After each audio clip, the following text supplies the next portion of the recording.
parler des actes médicaux dont certains seraient injustifiés pour 30%. Inutile parfois. Inutile parfois. Alors en ce moment, vous dénoncez. Qu'est-ce que vous dénoncez en ce moment? Oui, mais c'est pas moi qui dénonce. Trop de médicaments, trop d'actes médicaux.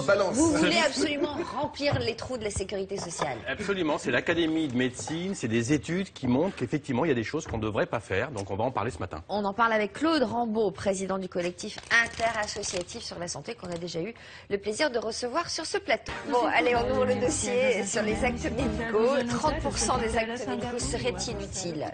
Donc, Richard, vous êtes là à la pointe toujours évidemment de l'actualité médicale pour la souligner et dénoncer. Et dénoncer, mais je m'indigne, mais pas que moi. Il y a l'Académie de médecine qui vient de sortir un rapport pour dire qu'effectivement, en domaine des prises de sang, de la radiologie, il y a des actes qu'on ne devrait pas faire, qui sont inutiles et très coûteux. Et puis plus généralement, on se pose la question, est-ce que des actes chirurgicaux ne seraient pas inutiles? La réponse est oui, puisque des études le montrent. Alors moi, ce que je vous propose tout de suite, c'est de voir les conséquences d'un acte inutile. C'est pas une erreur au sens médical, c'est... On a fait un geste opératoire à quelqu'un alors qu'on aurait pu faire autre chose, beaucoup moins invasif. On va voir et écouter le témoignage d'un homme qui, selon lui, a subi un acte chirurgical inutile. Son nez était bouché, il n'arrivait plus à respirer normalement et il a été opéré. Selon lui, on aurait pu faire autre chose, beaucoup moins lourd. Regardez, écoutez son témoignage.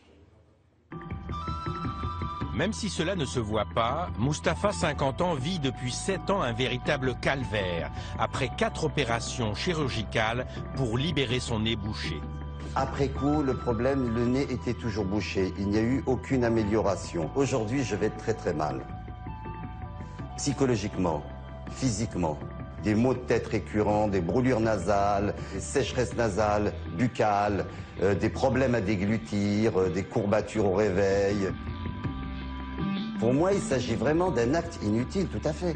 Tout à fait, parce que cette opération n'avait pas lieu d'être. Le scanner le démontre. Au départ, le scanner montre bien que mes cornets étaient en parfaite santé. Ils n'étaient pas du tout atrophiés.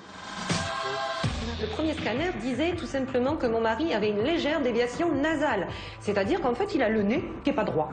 Voilà, c'est tout. Donc ce qui ne justifie pas qu'on lui fasse autant d'opérations et qu'on lui ressèque les cornets qu'il a dans le nez, et ainsi de suite, et ainsi de suite. Nous avons rencontré un médecin ORL qui pratique cette chirurgie. Il reconnaît ce type de situation et de détresse et invite à la plus grande précaution avant toute opération. Une ablation des cornets ne doit être proposée qu'en dernier ressort, une fois toutes les autres solutions et toutes les étiologies épuisées. Sinon, c'est une intervention dommageable et inutile. Mais surtout délabrante, ce qui oblige Mustapha à suivre un traitement lourd tous les jours.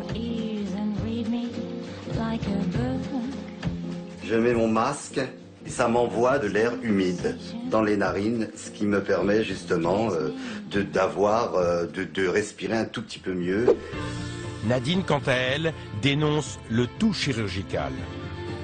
Il aurait fallu d'abord commencer à faire des tests allergiques, savoir s'il y avait un terrain allergique, passer tout un protocole avant de passer ces opérations. Et malheureusement, eh ben non, le but du jeu, ça a été bistouri, bistouri, bistouri. C'est tout ce que j'ai entendu sur toutes les consultations avec mon époux, c'est le mot bistouri. Vous avez donc bien sûr tous les symptômes qui apparaissent et qui sont liés au syndrome du nez vide. Elle a créé une association de victimes qui ont connu le même parcours que son mari. Quant à Mustapha, il reste et restera un patient sous haute surveillance. Ta ligne éditoriale. C'est quand même déprimant ce que vous nous dites, Richard. Ben vous oui, êtes en train de me dire il faut éviter de se faire ouvrir. Ben, il faut éviter. Alors, parce grave, que ben oui, mais les problèmes alors donc, sont là. Allons vers la médecine chinoise et traitons les problèmes en amont. Pourquoi pas. En tout Avant cas, qu'ils ne sur le cas de ce patient, on aurait pu faire autre chose. C'est ce qu'il dit en tout cas.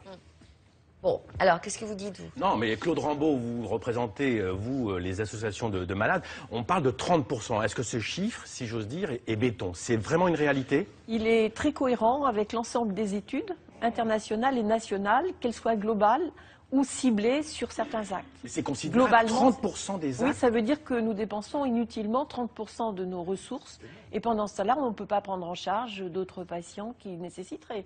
Ou même on dérembourse ou on supprime le 100% de certaines maladies chroniques. Vous en prenez à qui?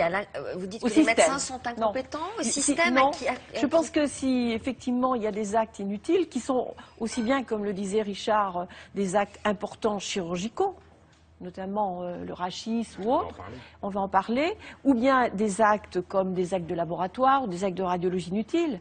Je pense que personne n'a envie de mal faire dans la communauté médicale, c'est le système qui le permet.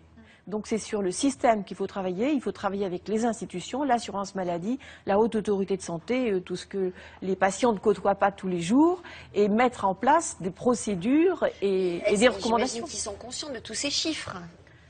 Oui, ces mais organismes. vous savez, ça veut dire quand même 30% d'une dépense de maladie inutile, c'est entre 30 et 40 milliards d'euros.